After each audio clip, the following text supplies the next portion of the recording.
विधानसभा महगांव में उपचुनाव की तैयारियों को लेकर इन दिनों चुनावी दल अपनी अपनी तैयारियों को लेकर जनता के बीच में अपनी जगह बनाने में लगा हुआ है। कांग्रेस पार्टी के प्रत्याशी स्वर्गीय सत्यदेव कटारे सुपुत्र हेमंत कटारे कांग्रेस पार्टी के प्रत्याशी चुने गए, जिन्होंने गोरमी तहसील में अपना कार्यालय खोलकर जनता के बीच रहने का मन बनाया है। गोरमी तहसील में हेमंत कटारे ने आम जन को कार्यालय का शुभारंभ करते हुए कहा कि आज तक महगांव की जनता का शोषण होता चला आ रहा था।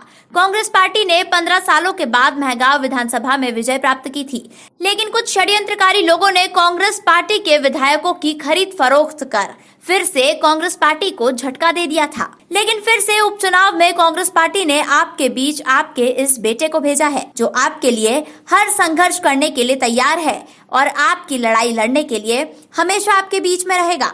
इसी के साथ मालनपुर से फैक्ट्री पहुंचाकर भिंड की जनता के साथ अन्याय हुआ है। ऐसे ही बीजेपी सरकार ने भिंड से सैनिक स्कूल को भी ग्वालियर की सीमा मालनपुर पर पहुंचाने का काम किया है। 36,000 से आपको जिता के भेजा था, क्योंकि आप पे विश्वास किया था।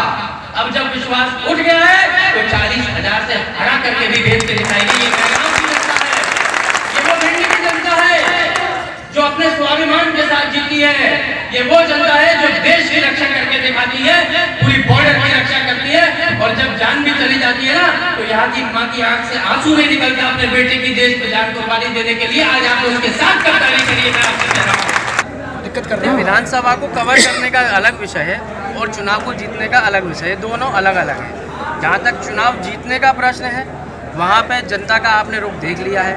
जनता गद्दारों को जवाब देने वाली है, लोकतंत्र के हत्यारों को जवाब देने वाली है। और जहाँ तक विधानसभा में घूमने का प्रश्न है, तो मेरी विधानसभा है, मेरे पूज्य पिताजी की भी विधानसभा और लोकसभा भी रही है, वहाँ तो मैं जीवन भर घूमूंगा।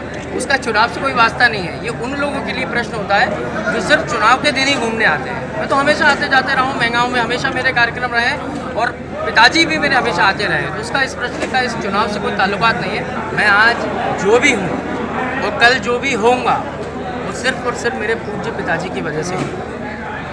और उनकी लोकप्रियता, उन्होंने जो काम किया, उन्होंने जो जनता का विश्वास अर्जित किया है, उसके कारण मुझे पूर्ण विश्वास है कि चाहे ये चुनाव हो या आने वाले समय में और कोई भी चुनौती होगी, उसको मैं बड़ी आसानी से पार करूँगा। क्योंकि यहाँ की हर एक जनता के दिल में मेरे पिताजी की छवि आज भी अंदर बसी हुई है और वो हमेशा मेरे को इसलिए आशीर्वाद देते रहे। युवाओं को आप कोई मैसेज देना चाहेंगे? युवाओं को चुनाव में मैं युवाओं को यही मैसेज देना चाहूँगा कि आज युवा जो ऊर्जा के साथ मेरे साथ लगा हुआ है, मैं उनका आभारी हूँ और ऐसे वो लगे रहे।